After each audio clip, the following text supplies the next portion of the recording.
course à la robotisation entre dans une nouvelle phase en France, selon la nouvelle étude Xerfi Precepta.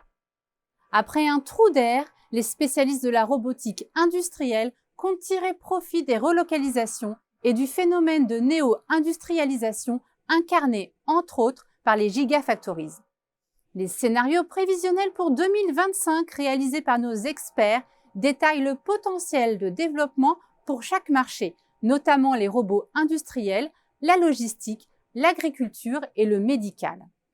Des débouchés en plein essor grâce à la maturité de certaines technologies et au business model innovant des startups. Si les fondamentaux de ces marchés s'avèrent solides, l'équation financière des roboticiens se complexifie à court terme avec l'inflation des coûts de production.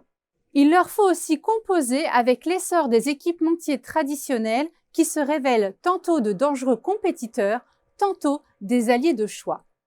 Et à l'heure où l'IA se démocratise, la question de l'arbitrage entre externalisation et internalisation de cette ressource clé figure plus que jamais à l'agenda des acteurs de la robotique.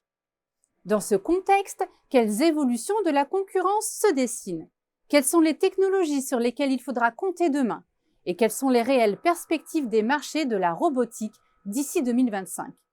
Pour apporter des éléments de réponse, les experts de Xerfi ont analysé les 5 leviers de croissance des acteurs du marché de la robotique.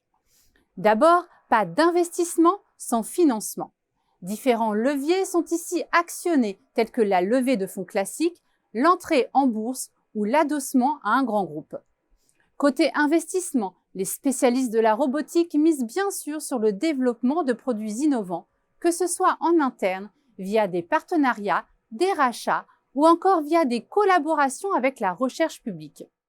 Citons à ce titre Naïo Technologies qui mise sur l'IA pour améliorer ses robots, ou bien Aqua Robotique qui conçoit le premier robot d'inspection des canalisations souterraines. Autre axe, la diversification des marchés clients. C'est le cas d'Aldébaran qui mise sur son nouveau robot Plateau pour séduire l'hôtellerie-restauration, ou bien de Siléane qui parie sur la proximité pour conquérir les PME. Pour se développer, il est aussi nécessaire d'industrialiser la production.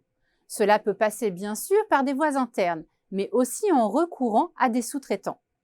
Citons à ce titre Essential Robotics qui désire passer d'une production artisanale à une production industrielle, ou bien Vitirover qui a décroché un financement pour produire à grande échelle. Enfin, dernier axe analysé dans l'étude, l'internationalisation.